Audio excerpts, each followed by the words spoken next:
What is going on, guys? Non-demo guy here for Hackers Curator. Day 3 of the Lord Nikon recreation project. PS1 Addict, what is up? Hopefully you got to see that intro. I spent some time on it. I don't know if it was really choppy. The first time I tried it, when I watched the video back, it was really choppy, so I had to re-render the video in a much smaller size. So hopefully that helped a little bit. I won't personally know until I watch it a little bit later, but yeah, I hope it was pretty good. Nice, nice. Yeah, exactly, the same one. Cool. Well, let's go ahead and jump into it. I've got a lot of things that I want to get done. I also want to show some of the work that I did sort of in the background between videos to get ready. So first, I want to show where things ended up with the case. So I did resize this piece here, made it fit pretty much perfectly. And also I took the, if you remember from the end of the last video, we were cutting down the circuit board and taking some of these pieces off. Had to do a fair amount of trimming. I actually had to take about 2 millimeters off of this SCSI port here in order for it to fit in. And all this stuff is just super glued in, just basically for looks. So I did that. It is in there pretty solidly. The other part is here on the battery tray that we gutted in the last video as well. So when you put it in here, um, if I can try to do this without looking at it, um, it fits in there and looks really good. So, I mean, it wiggles around a little bit, but I mean, that's just the battery.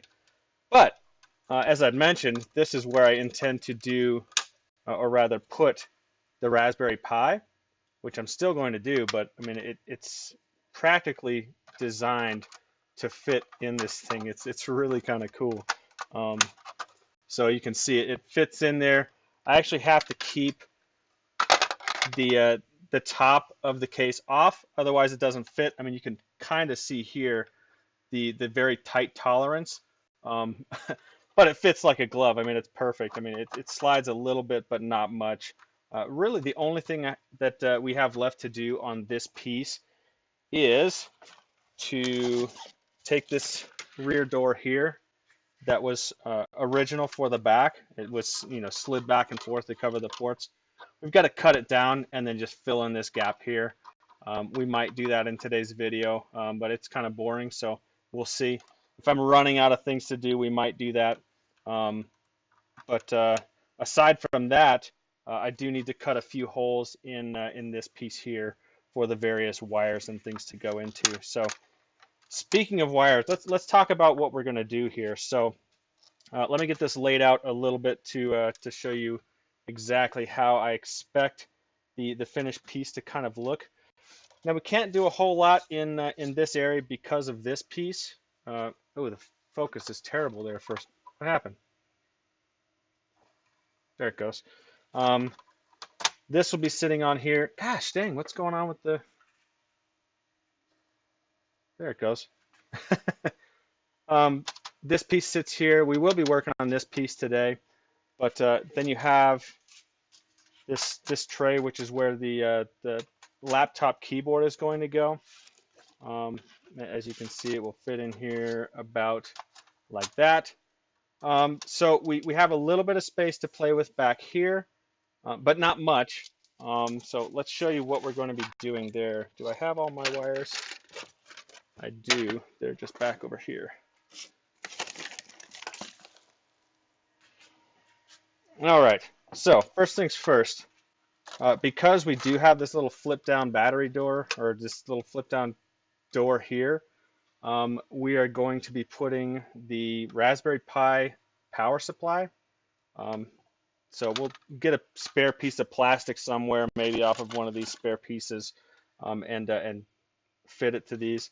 So this guy will be here, and we will also be putting a USB port here as well. So it fits the space really, really well when they're both in there together. And this tray thing will cover it nicely. So we'll have our spare USB port and our power supply going into the side over here. So with these things sticking out back this direction, as you can see, there's really not a whole lot more space back here. But we've got a couple other things we want to do. So I want there to be a working Cat 5 port on there. Now, I had originally gotten one of these. I expected it to be a little bit smaller, and there's a few places I wanted to try it. One was in the original modem port here, and it will fit vertically, but not with all this nasty stuff on it, all this nasty rubber molding. So the good news is I bought two of these, and I cut one of them all apart, so I can show you that this will fit in here really nicely vertically. So that's one option. The other is this port over here. This used to be the power button, which obviously we no longer have a need for. And if we look, I mean, this thing will fit like perfectly in that space, or damn near perfect. I can still plug and unplug the cable. So this is another option as well. Now I think I won't actually end up using this cord, and I'll show you what I intend to do. And this is something we will spend a little bit of time on today. I have an old board from a router, or this is a cable modem router, I think. Um, yeah, honestly, I don't really remember what this was for, but I think we're gonna desolder the pins on one of these guys, and yeah, and then we'll just actually create our own and wire in the Cat5 ourselves. So that's kind of what I'm thinking about. Yeah, I do have the power button, and PS1 Addict, you're exactly right. At least if we put the power button back in, um, it looks stock again, or at least you won't know. And so it just sits in there, but it just won't have any use. Um, so, I mean, we have options. Those are the two that I was looking at, but I am partial to using this port on the back, just because that's where the original one would have been. Of course, it'll just be twisted. Um, but yeah, yeah, so there's that. Let's talk about a couple of the other things that I sort of worked out. I want this thing to have sound. Um, so I picked up a set of these USB powered with the 3.5 jack. I forget where I picked them up, but they were super, super cheap. Now I only intend to have a left channel, so I took one and just basically stripped it apart and got the left channel, or rather the left speaker, and the circuit board out of it. And this it actually fits in almost insanely perfectly underneath the battery tray, or not the battery tray, the keyboard tray. So I mean, there's no distortion at all. It just sits in there like it was made to be there. So it's really pretty cool. It'll be powered by the Raspberry Pi. It'll get its sound by the Raspberry Pi, which I know is, not the greatest sound, but honestly, I mean, I'm not looking for production quality. I just want it to function. Um, so this was something fun. And then sort of the piece de la resistance is a working floppy drive. Now, if you remember, I showed you guys the floppy drive that I picked up, the USB one.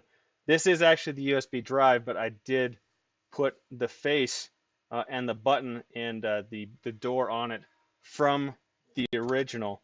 It did take a fair amount of work, um, and I did document the whole thing. So when I put a whole video together at the end, you'll see. But it is functional, and in fact, we can let's do this. We'll just format the disk real quick, or I'll read something off of it, and you can see that that it works. Just for grins, just to give you guys a little taste. Let me get this plugged in. I'm not sure if you guys are able to see the mechanisms here, so I'll move it down a little bit. But let's go to a DOS prompt. That is one thing, Windows these days, it does not register, or rather show in Explorer the A drives anymore. So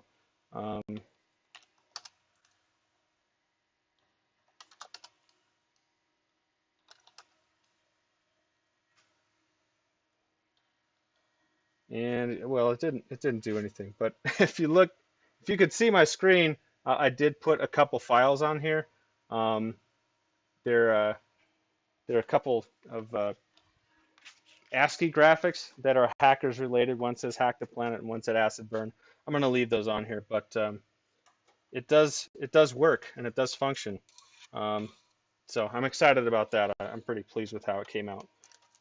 But so let me get rid of this stuff off my screen, and then let's actually get to doing some work here. So the things we want to do today, we are going to be playing with some Bondo.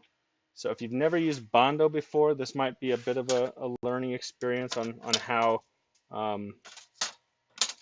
resin-based body fillers work. And what are we going to be doing? Okay, so these ports on the back of this tray thing are not needed. So we're going to super glue some plastic back behind here and then fill this with Bondo. We're going to be doing the same with these LED lights, or the spaces where the lights would have been. We're going to pop this plastic out and Bondo that as well. So this is one thing that we're going to be doing Bondo on. And the other piece that we will be doing Bondo on is the back of this tray, the battery door. And I just dropped something. I have to figure out what I just dropped. But this right here where the little emblem used to be. Now I did, if I get it in the light just right, you can see that I roughed it up a little bit because it was really smooth plastic, which doesn't treat Bondo too well. So that's the Bondo stuff that we'll be doing, and we will also be busting out our soldering tools. I'm going to be taking these ribbon cable sockets, if you will, off of the original Macintosh board here so that we can use them. Now, my teensies haven't come in yet, but when the teensies get here, we will be using these to actually make the PowerBook laptop work, or rather the PowerBook, let me try that again, the PowerBook laptop keyboard work with this keyboard and be functional. So those are the things that we're going to do today. So let's go ahead and get started. Let me move some things out of the way that we will not be using. And I figured out what I dropped. I dropped one of these screws, but I'll pick it up later. All right. So if you've never used Bondo before, it's hard to mess up, but there are a few ways that you can make life difficult for yourself. And so we'll jump into that here. Just about got the space cleaned up. All right, let me get these off to the side. Bondo. I've got a big jug of it. You're going to need the Bondo can itself, the body filler, and there is a hardening cream that comes with it as well. And so it's two parts. You mix up the Bondo cream plus the hardener, and depending on how hot you mix it, depends on how fast it's going to set. We'll turn my phone off so that doesn't happen again.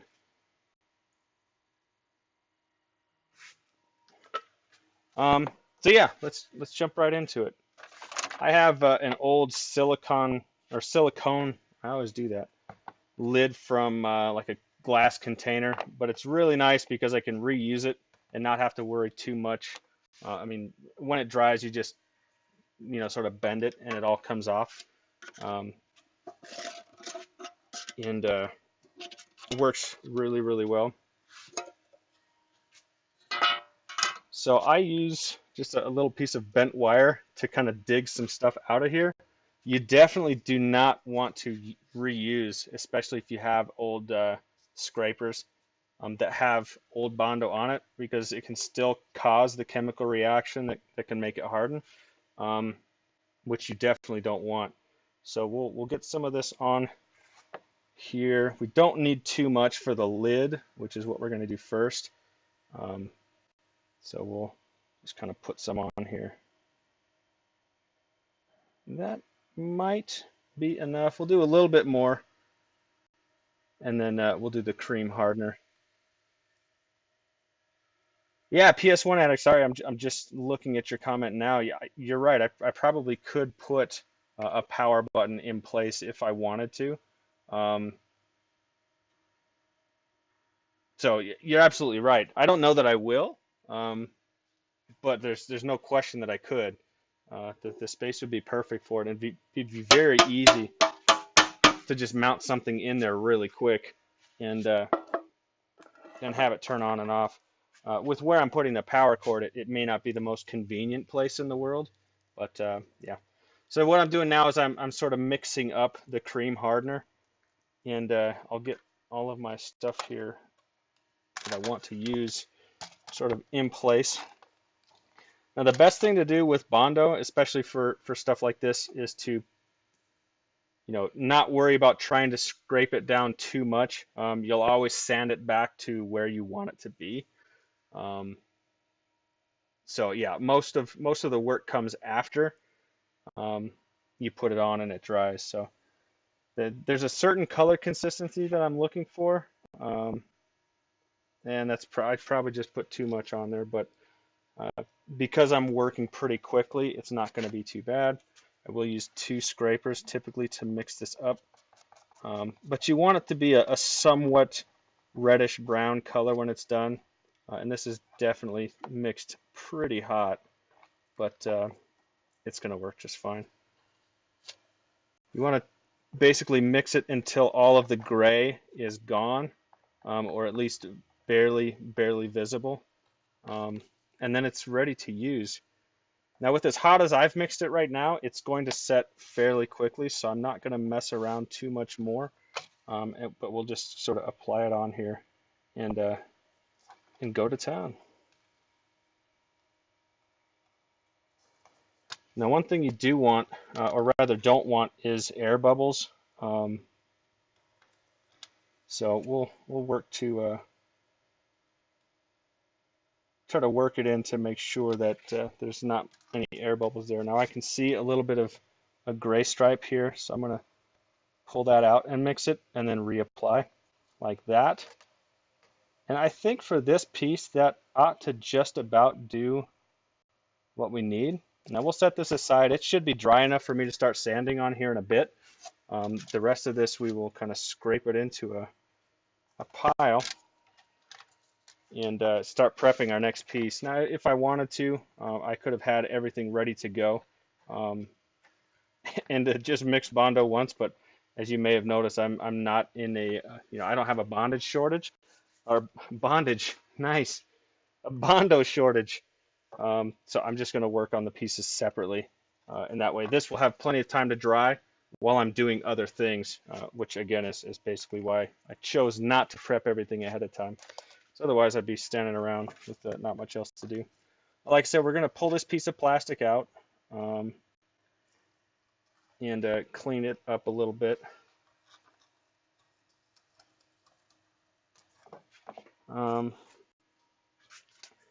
We're going to use basically the same stuff we've already used or in the past. Cotton swab, some alcohol,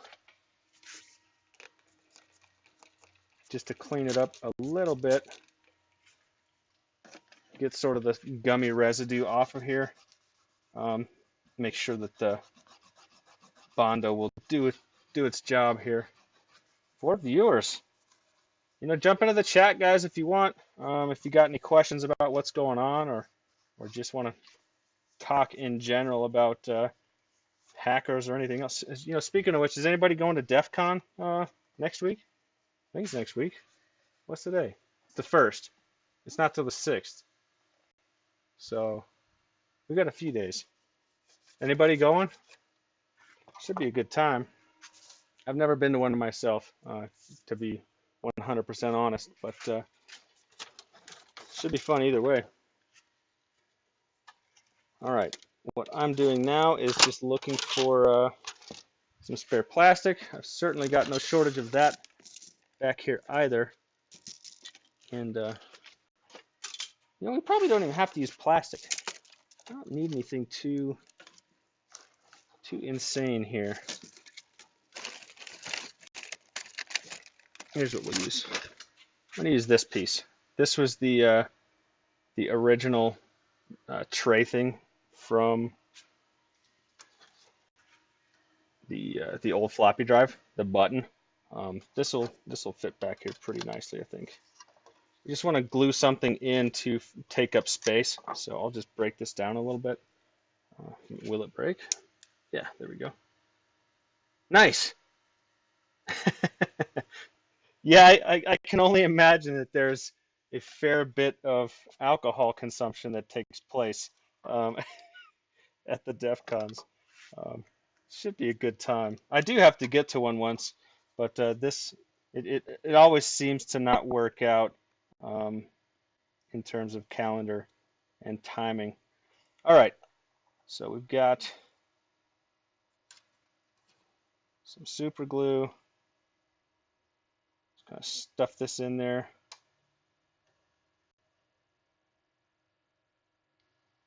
You know what? I'm gonna put some super glue right here as well.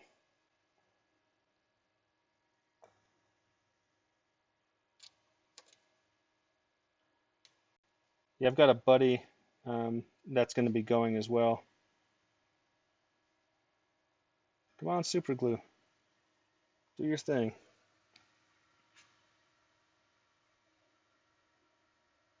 Yeah, so good question. Really good question. The Stig 827 asked why the Apple. Um, so I don't know that it was quote unquote sponsored by Apple. However, from a memo that was in the prop notebook that we got from uh, Jeff Butcher, who was the US prop master, um, it does state that Apple was basically giving them a crap ton of free gear um, to use in the movie. Now, I don't want to say that it's not sponsorship, and let me sort of explain that. When you look at some of the other things like Casio, um, the Casio watches were basically donated to the film. Um,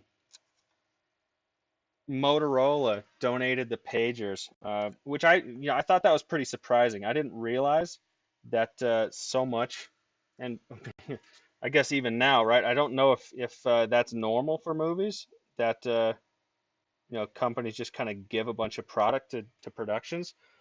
But when you think about it, in terms of computing movies, there weren't a whole lot of films out there that that sort of fit the bill. So it's not surprising that even if it was rare for the time, that Apple or another company might do such a thing. But I mean, it was a substantial amount of money. Um, yeah, lots of product placement, and it's funny. I don't know how they managed to work that deal with Apple because it states in that memo when they're talking about the props that they didn't want it to be totally Apple in terms of product placement, which is why they sort of took the each character and made them have sort of their own laptops. But because they did have the Apple product, they used, of course, the gear that they had um, and and stuffed them into these boxes. Now we were actually supposed to interview the UK prop master on Monday, but unfortunately he was not able to join at that time. He asked us to call him at 11 o'clock UK time, which is 4 in the morning my time. Um, so yeah, I got up at 4 in the morning only to have a 5-minute conversation with him and say something had come up and he wasn't able to do the interview. But that's the way it goes sometimes. Yeah, Apple was definitely trying to make their name well known. No doubt about that.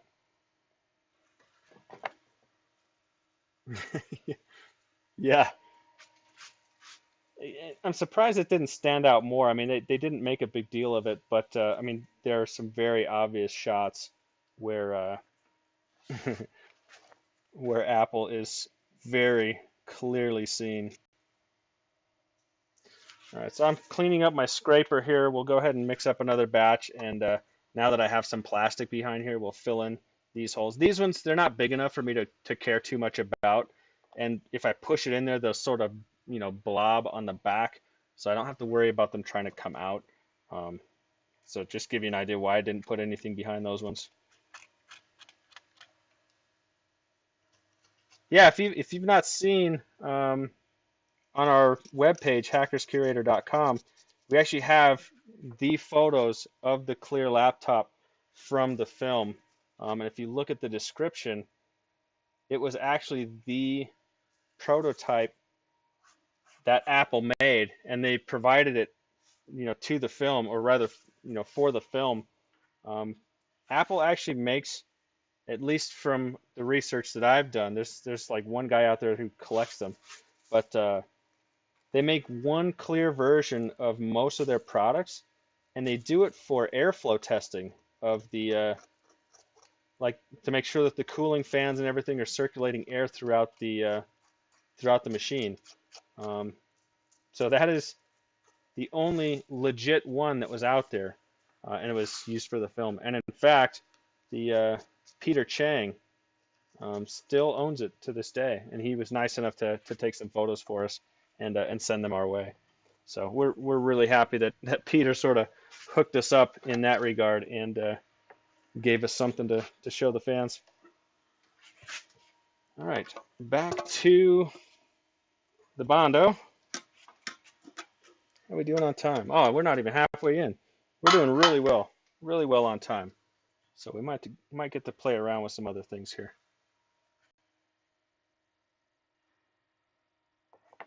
Alrighty, a little bit more this time.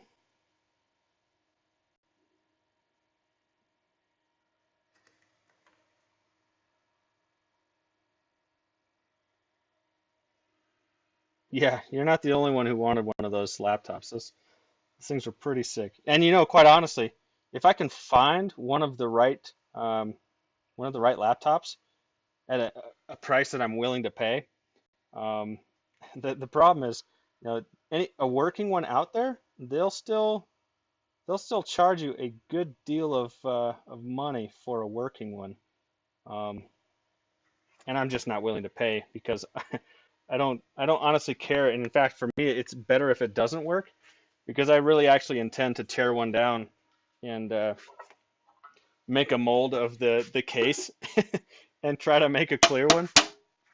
So I've done some mold making in the past. I don't think I have any out here um, in my workspace, but I have done mold making. Oh, I do. Well, I have some remnants of one. This was a mold I made for a, a face. So you can kind of see the face back in there. But So I used to cast some other things for some sculpture projects. So if I can find one, I promise I will make some clear cases. That way, if anybody else has one or wants to get one, we can make them available in some way, shape, or form. But I think it'd be pretty cool. It'd definitely be cool to have one.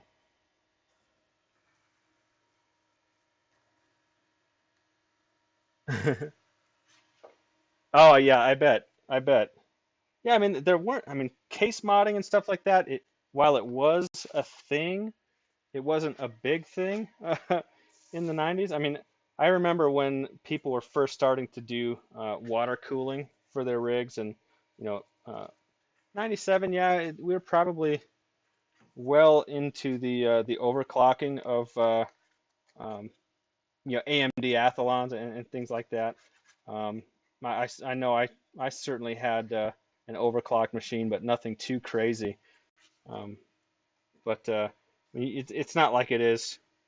Well, even if you go back, 5 years or so, or maybe even 10 years to 2007, and that's when case modding was really sort of, at least it seems to me, seems like that was when it was at its peak, and people were doing all sorts of nutty things, like building them in fish tanks and dropping a bunch of uh, is it mineral oil or something like that that doesn't conduct electricity, using mineral oil to fill the fish tank after it had been uh, turned into a computer case. And just interesting stuff like that. Here's what I'd mentioned about the blobbing on the back. See how it kind of blobs up back there? That will expand just slightly when it hardens. Um, so I'll never have to worry about those popping out when I sand them down. Um,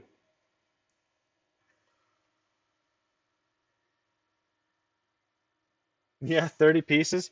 Yeah, I believe it. I believe it.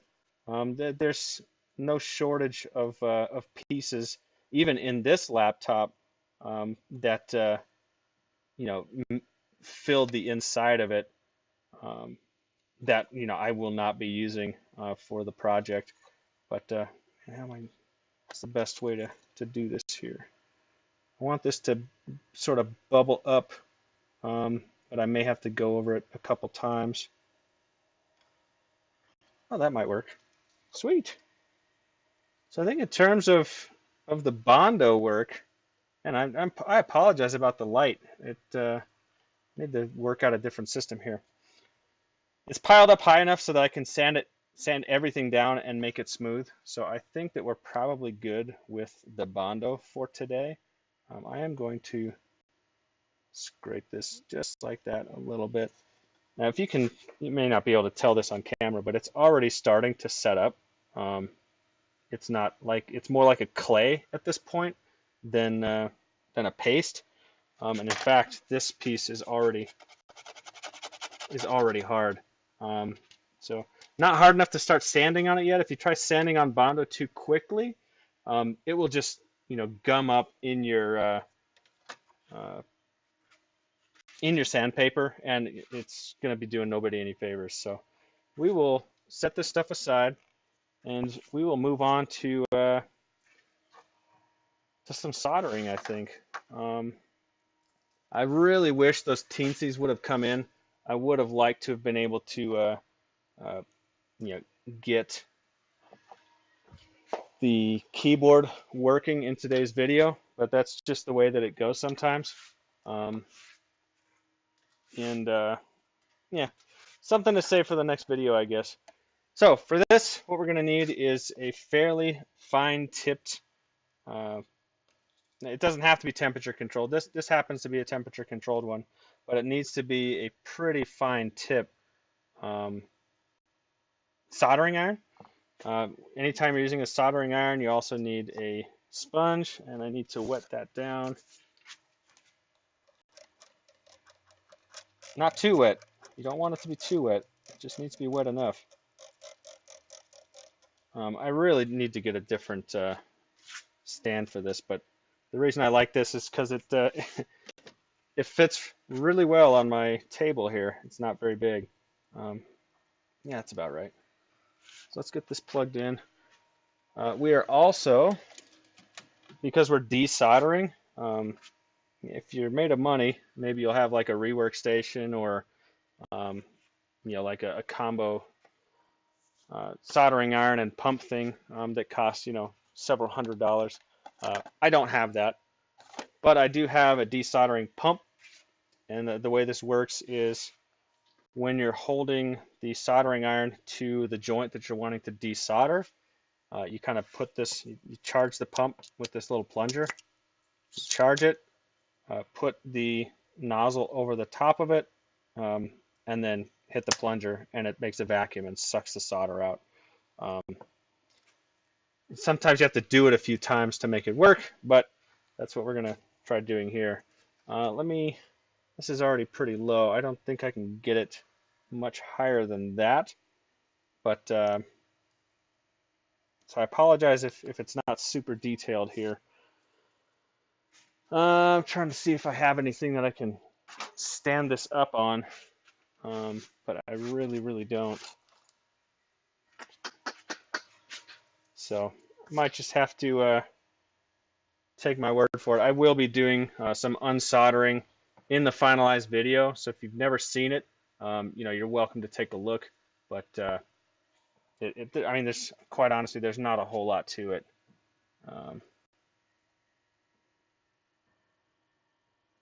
Getting there in temperature. Take a look at the comments, make sure I'm caught up here.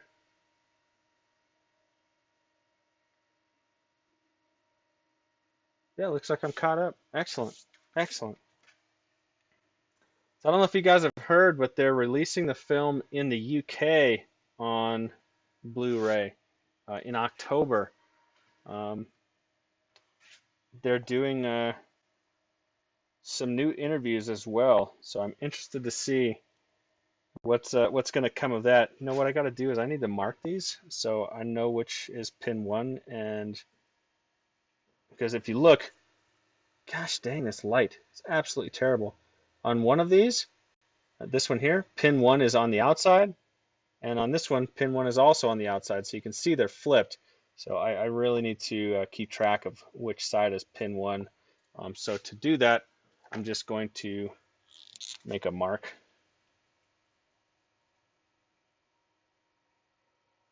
on each of them on the pin 1 side. That way I'll be able to remember. And gosh dang, this camera makes me mad sometimes. But let's test and see if we are there yet with the temperature. We should be pretty darn close.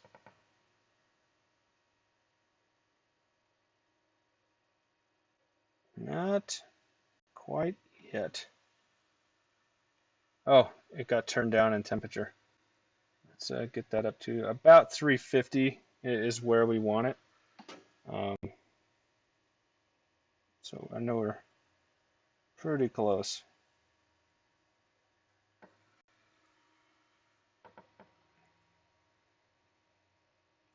Any of the people in the comments done very much hardware work before, doing any soldering and stuff like that?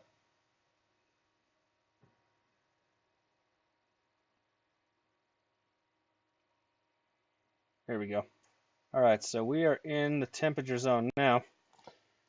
So let's make sure we are clean. Prime the handle.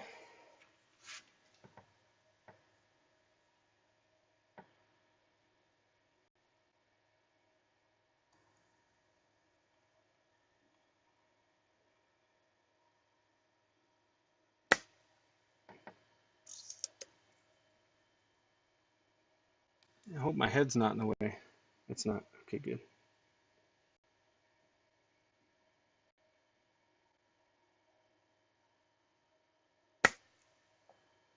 You can kind of see, I hope you can kind of see that. It sucks the solder out from around the pin, and that really kind of frees it up. And you can see the solder, maybe you can see it inside this piece here. Here's what it sucked out, that piece on my thumb. So got to do it a few times, but nice.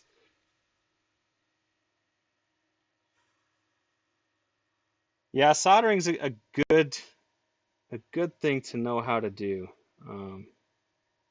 Even if you don't use it very often, it's a good skill.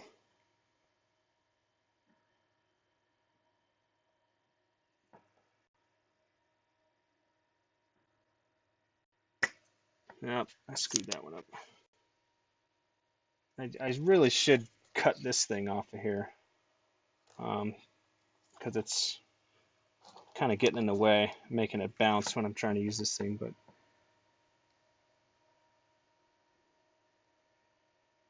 oh, we got it. Nice. Yep.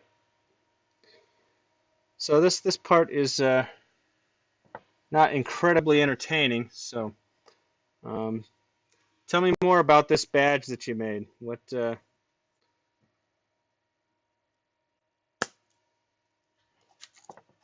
was it that it did? LED lights and stuff, or what?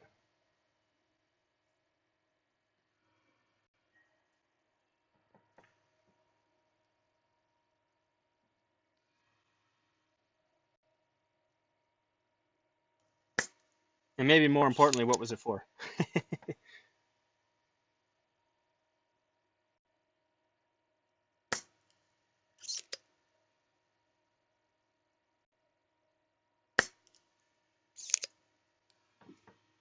Darknet. Oh, nice. Yeah, so you know all about DEF CON then.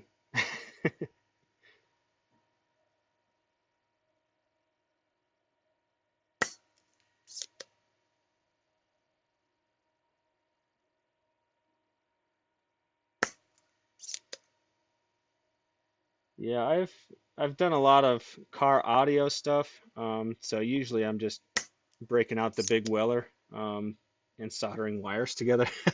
So I don't get to play as much as I'd probably like But this stuff is fun.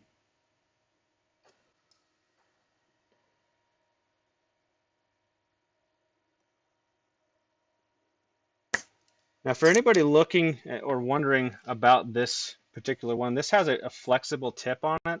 It's actually just a piece of little silicone tube. This works really, really well. The other type that you'll see, they're larger, and they really do not work for anything that is this tight. Um, is something like this, and they tend to have a nylon or a it's usually more honestly a Teflon tip on them. Um, but it's very hard to get a decent seal around what you're trying to desolder because it's not flexible, and you're going to fight a losing battle trying to use one of these on something this small.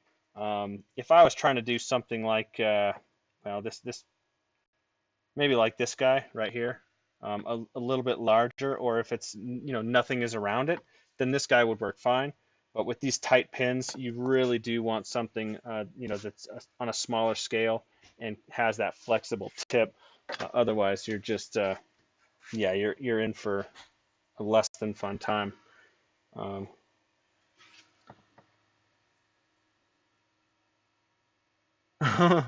nice. How big was the badge? Had part of the Darknet game, LEDs, a decoder, and a 900 megahertz communicator. Nice. Oh, well, you didn't get the radio in, but still, sounds like quite the project. That would have been awesome.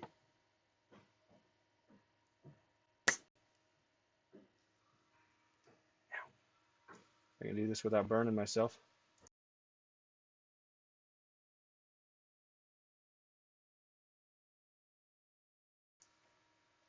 My daughter's coming down to try to get in on the action.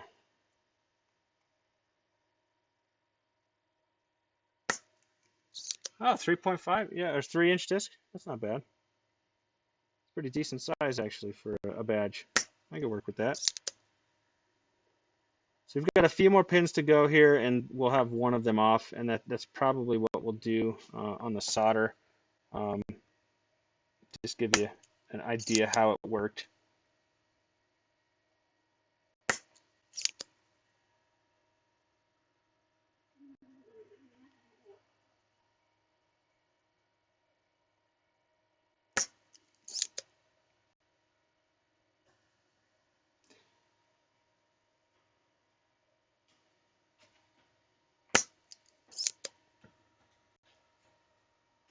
This guy looks like he needs a little more attention.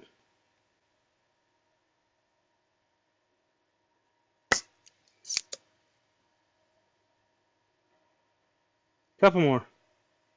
4 more to be precise.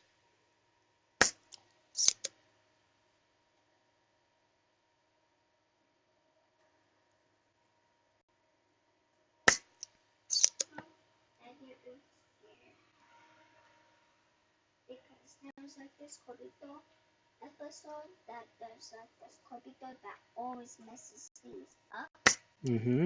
when you put it neat, and then it said, now it might come to your house. Badge life stuff. Yeah, I'll take a look at it. I definitely will.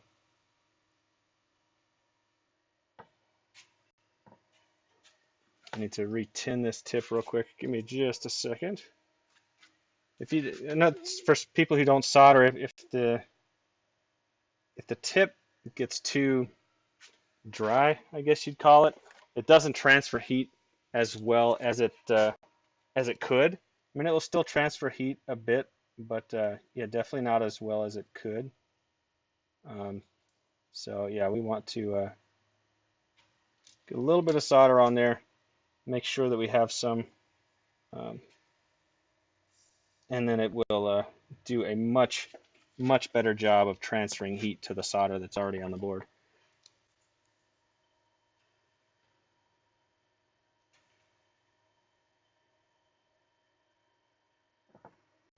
Sweet.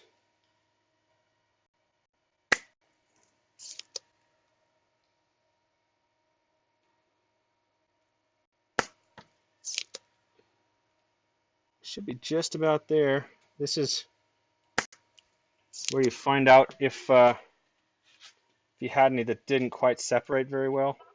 But usually at this stage, you can just sort of wiggle the thing around.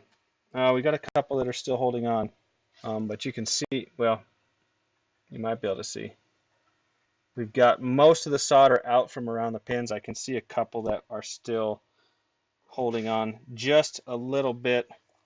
So we'll hit those again, and then it should just come right out. This guy here is definitely one.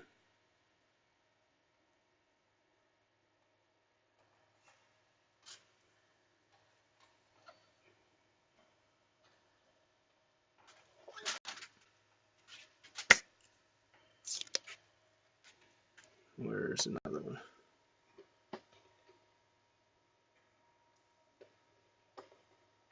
This guy's one. You can kind of tell just by putting the soldering tip on there and just giving it a wiggle. If you can't move it, it's usually still stuck to the side or something of the barrel. Yeah, this guy still needs it.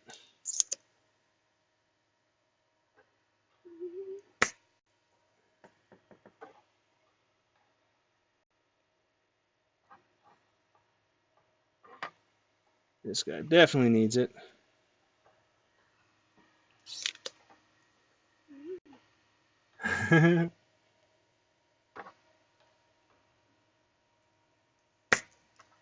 Yeah, I definitely need to get out to one of them. It's definitely right up my alley.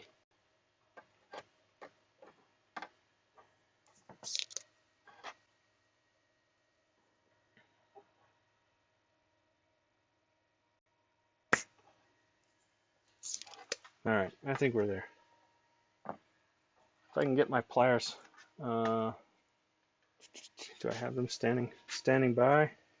I don't. I don't know. Let's do this.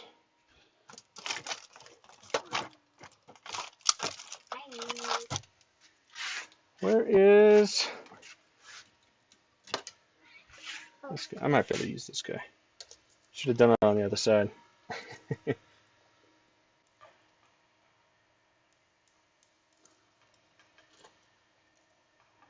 this guy's still not quite loose yet. Which one is holding it on there? That guy's fine. Still that one? Anna, please. Get the grabber. You don't need to play with the grabber.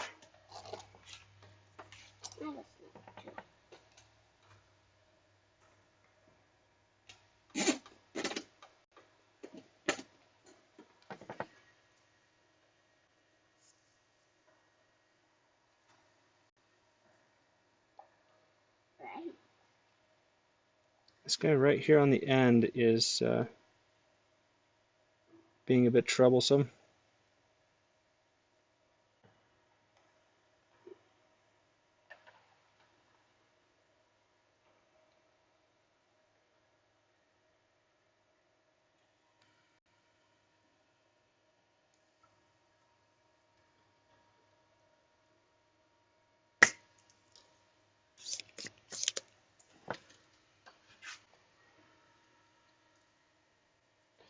So how many have you been to this dig?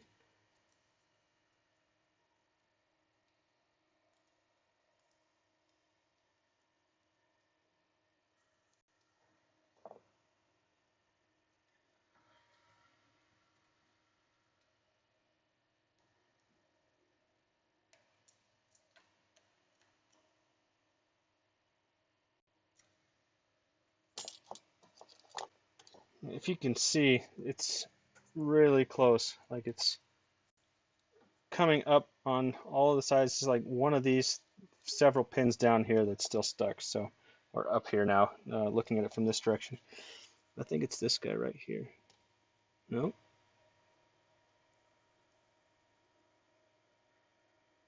This guy.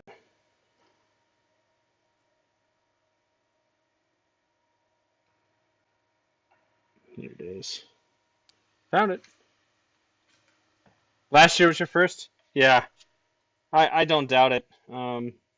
Being hooked. I've mentioned that I have not been to one yet, and it's for somewhat the same reason. I think I would have to explain to the wife why I have a new trip that I need to take every year, and it probably just wouldn't go over very well.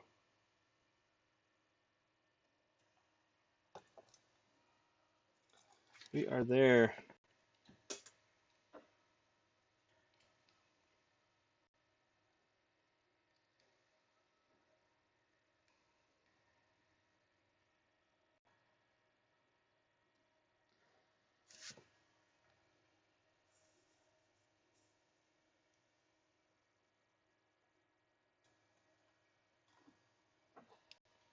We are there.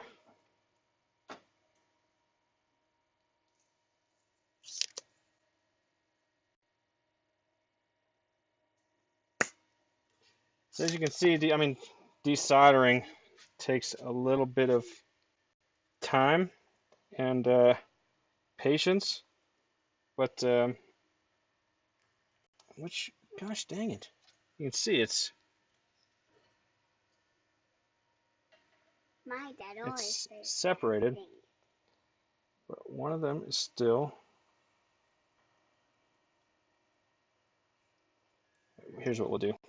We will just use the heat. Daddy, you always say gosh dang it. And push down on them. Daddy, sometimes when you make mistakes, There it was. I do not know. That was the last one. I do not know why you Okay, always Mama. say gosh Thank dang you. it.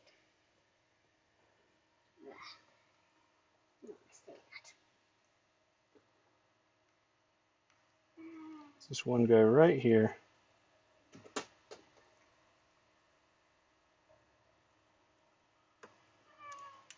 There we go.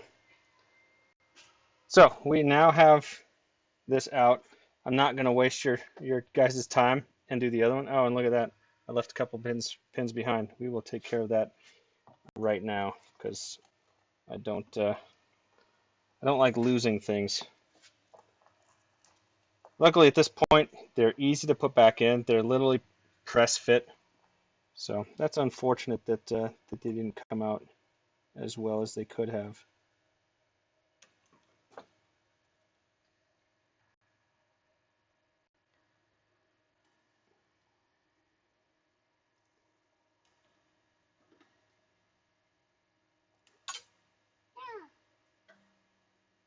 You do.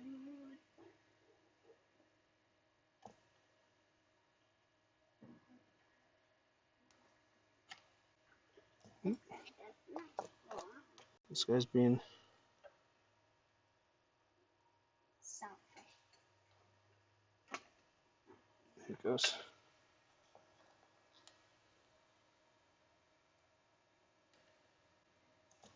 What is going on with this last one?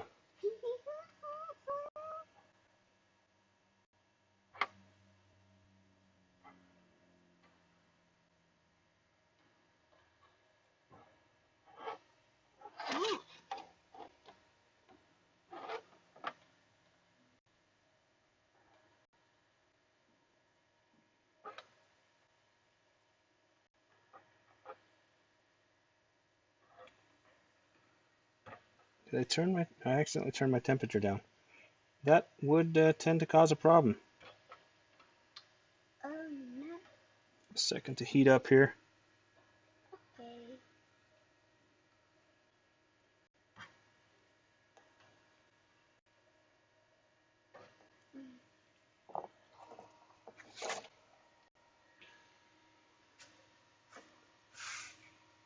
He didn't pull, yeah.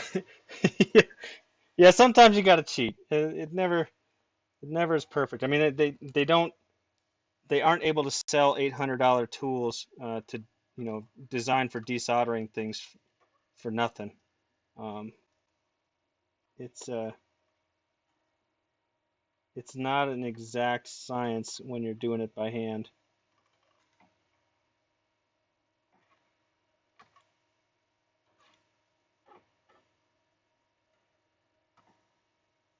this one on the end is being particularly, there he goes. All right, so we've got them desoldered. I will take, and let's see if we can, Anna, stop messing. If you look at the way that these work, I really need to do something about a close-up camera. The pins are staggered, so one will be on one side, one will be on the other side. So when you have one or two that get stuck, you can just put it back in place and then push it down. You can feel it kind of click into place, and that's because these things have like a little tooth on the one side that sort of grabs on to the plastic. So this guy goes on this side.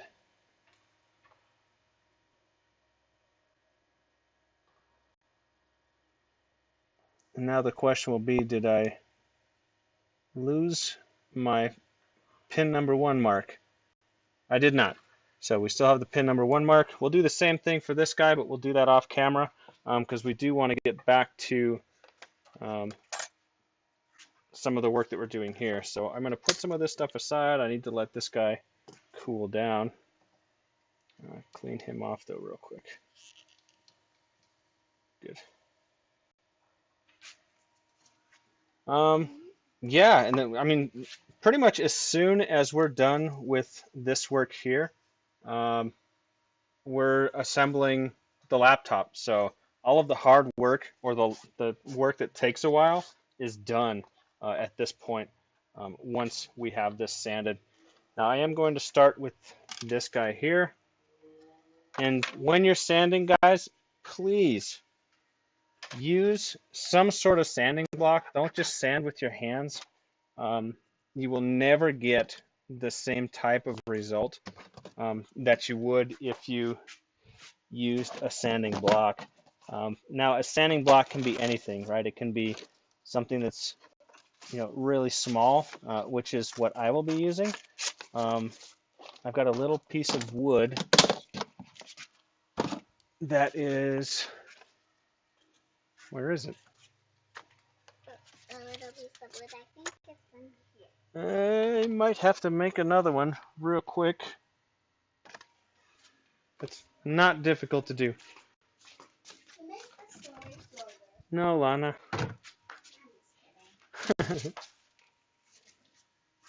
All right, so I've got my wood bucket.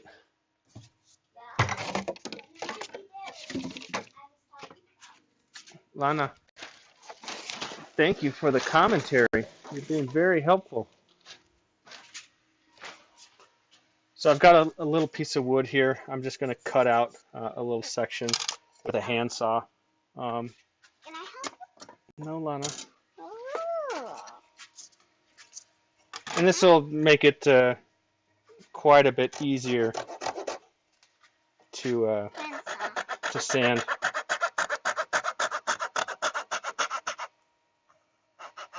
Can I use a handsaw other wood also? No, Lana, you cannot. Oh, Because you'll probably cut yourself. no, I learned how to use a knife. Yeah, but saws are different than knives. I know. You just go like Okay, so we got a little block. We're just going to wrap this around it. And this will give us a nice flat surface. And then we will just start sanding. Now I've got 320 on here right now. Let's see how it does. I may drop, well, I guess it depends on how you look at it, drop to a more coarse grit. But we'll try to see if we can power through this one to wrap up the stream for today. I am going to go to a slightly more aggressive paper, maybe to a 220.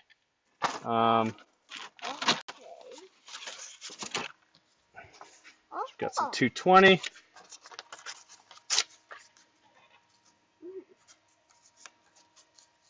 And this should make some pretty quick work of this, and then we'll call it there.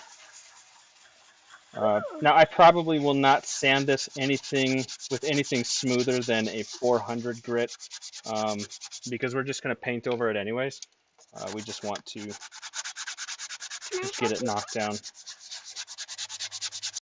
Can I help you paint that? No, Lana. Not little guy.